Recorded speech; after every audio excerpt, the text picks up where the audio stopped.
दोस्तों, आज मैं आप लोगों को एक ऐसे स्टूडेंट की कहानी सुनाने जा रहा हूँ जिसे सुनने के बाद आपके अंदर पढ़ने का जुनून जाग जाएगा। आप लोग खुद को पढ़ाई करने से रोक नहीं पाओगे। ये कहानी एक दिनेश नाम की लड़के की है जो पढ़ाई के प्रति लापरवाह था। उसे पढ़ाई करने में बिल्कुल भी मन नहीं लगता। उसे खेल कूद और दोस्तों के साथ गप्पेबाजी करने से ही फुर्सत नहीं मिलती। उसके माता पिता बेहद गरीब थे और दिनेश उनका इकलौता औलाद था। उनके माता पिता दिनेश से हमेशा कहते रहते कि बेटा पढ़ाई पर ध्यान लगाओ, घर की आर्थिक स्थिति ठीक नहीं है और घर की इकलौती उम्मीद हो तुम। लेकिन फिर भी दिनेश को कोई फर्क नहीं पड़ता और वो इधर उधर के कामों में ही लगा रहता। और फिर क्या था, कुछ महीनों के बाद ही दिनेश की वार्षिक परीक्षा आ गई।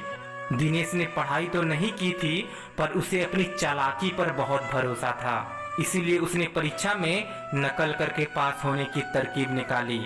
और जब परीक्षा प्रारंभ हुआ तो दिनेश नकल करने की कोशिश करने लगा, परंतु परीक्षा के निरीक्षक की नज़र बहुत ही तेज थी और उसकी नज़र दिनेश पर ही बार बार जा रही थी, जिस वजह से दिनेश को नकल करने का मौका ही नहीं मिला।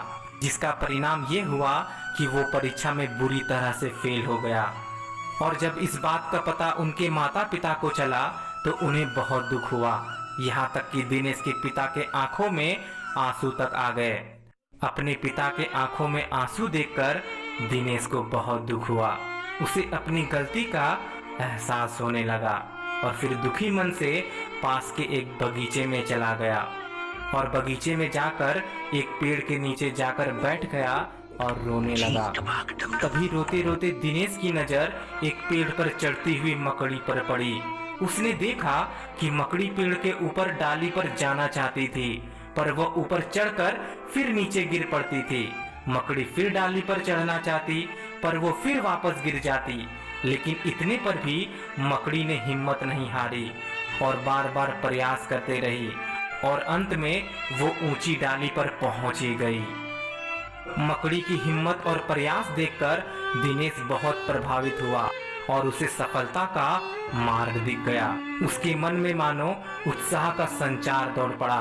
और फिर क्या था, उस दिन के बाद से दिनेश पढ़ाई पर ध्यान देने लगा। अब वो अपने घर से बाहर ही नहीं निकलता, वो अपने कमरे में बैठे बैठे पढ़ाई करता रहता। दिनेश में इतना बदलाव देखकर उसके माता पिता अचंभित थे। दिनेश ने अपने आप को पूरी तरह से बदल लिया था। अब वो अपना सारा ध्यान सिर्फ और सिर्फ पढ़ाई पर ही लगाने लगा। और अगले वर्ष जब परीक्षा हुआ तो दिनेश ने कमाल ही कर दिया। दिनेश न सिर्फ उस एग्जाम में पास हुआ, बल्कि वो एग्जाम में प्रथम स्थान प्राप्त किया। दिनेश की मेहनत और लगन को देखकर उसके माता पिता बहुत खुश हुए और इस बार भी दिनेश के पिता के आंखों में आंसू थे, लेकिन इस बार गम के नहीं बल्कि खुशी के आंसू थे। तो दोस्तों, जब दिनेश जैसा लड़का अपने लगातार मेहनत और लगन से खुद के जिंदगी में इतना बदलाव ला सकता है, तो फिर आप क्यों नहीं? क्या आप नहीं चाहते कि एक दिन आपके भी माँ बाप को आपके ऊपर गर्व हो?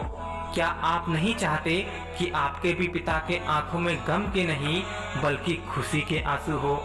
तो दोस्त, अगर आप भी अपने पिता के फिक्र को फक्र में बदलना चाहते हो तो आज से खुद को बदल दो और सारे फालतू कामों को छोड़ दो और अपना सारा ध्यान पढ़ाई पर लगा दो।